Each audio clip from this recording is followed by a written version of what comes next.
The president met with his national security team tonight on Syria, and with his new national security advisor, John Bolton, at his side, ended up talking extensively with the press about not only Syria, but also the special counsel raids on his personal attorney. Joining us now, South Carolina Republican Senator Lindsey Graham, member of the Senate Judiciary Committee, as well as the Senate Armed Forces Committee. Good to see you tonight, Senator. Thank you very much. Okay, so let's start with the raids on Michael Cohen. I want to read something from Vanity Fair. Emily Jane Fox wrote this. She said, while Trump's allies have dismissed many of the people in the special counsel's crosshairs as low-level campaign officials or waved away the charges against Paul Manafort as unrelated to Trump, Cohen is inextricably and emotionally linked to the Trump family. Last summer, he told me he would, quote, take a bullet for the president. How is what happened today different than what we saw? I don't know what they're looking at. The only thing that I can tell the president and his supporters and the country as a whole, if President Trump's campaign colluded or worked with the Russians in an improper way, they're in big-time trouble. If that didn't happen, most of this won't matter. Stormy Daniels is not going to matter. I don't know what the NDA was all about. Michael Cohen may have done something he shouldn't have done in terms of that legal transaction.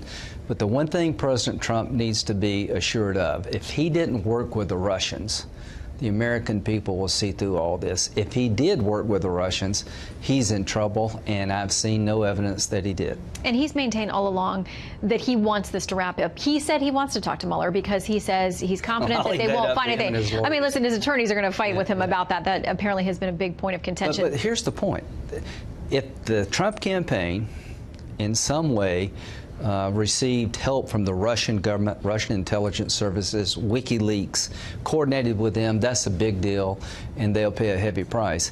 All of this other stuff is just background noise. The obstruction case, if Trump didn't collude with the Russians, why he fired Comey really doesn't matter, because he could fire Comey for the way he looks. So the only thing I've ever really been concerned about is whether or not the campaign coordinated their efforts with the Russian intelligence services or some ally of Russia, and I've seen no evidence of that yet. This Michael Cohen thing, if it's not related to Russia, if I were Trump, I wouldn't worry about it. All right, I want to play a little bit of what Molly Hemingway had to say on Special Report tonight, talking about Mueller and the fact that he seems to be feeling pretty confident these days. Here's what she said.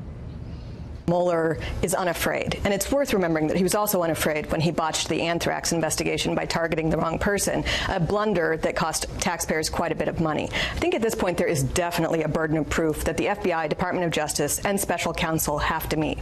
President Trump talked about some of the conflicts of interest that are there, and Rosenstein actually has quite a few of them. He actually talked about him tonight when he was asked whether or not, why haven't you fired Mueller? And he did talk about that. He didn't give an answer there, but then he went on to talk about Rosenstein. And so clearly these two men are on his mind. So I remember the Ken Starr investigation. The Democrats went after Ken Starr, that is a Republican hack, that everybody that worked for Ken Starr was a Republican.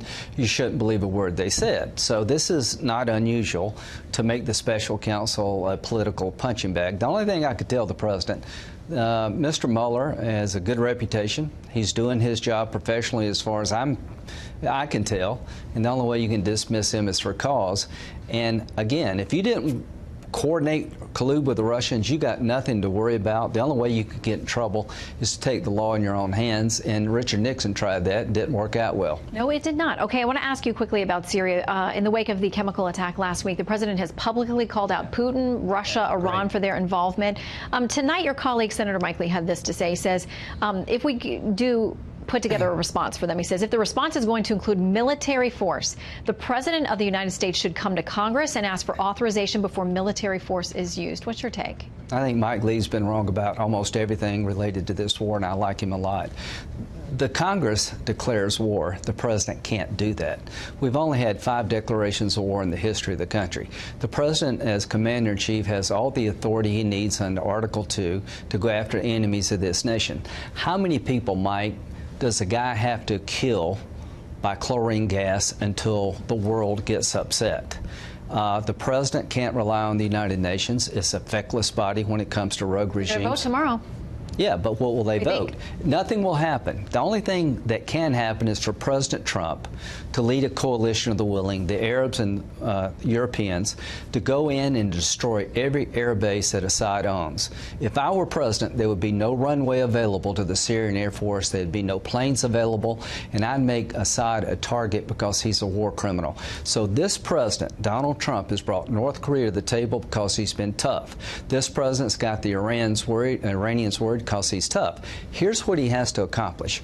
Kim Jong-un has to look at what he does in Syria and say to himself, I don't want to cross Donald Trump. Look at what happened to Assad. If it's one and done, if it's not part of a comprehensive strategy against Assad, then you're going to embolden every bad actor on the planet, including North Korea and the Iranians. This is a defining moment for the president. Take this guy on, blow his Air Force to smithereens, and go after him. The next thing you know, the world will be a better place. Well, we'll see what they're deciding behind closed doors tonight as they have those very high-level conversations. Senator, thanks for dropping in. Thank you. Good to see you.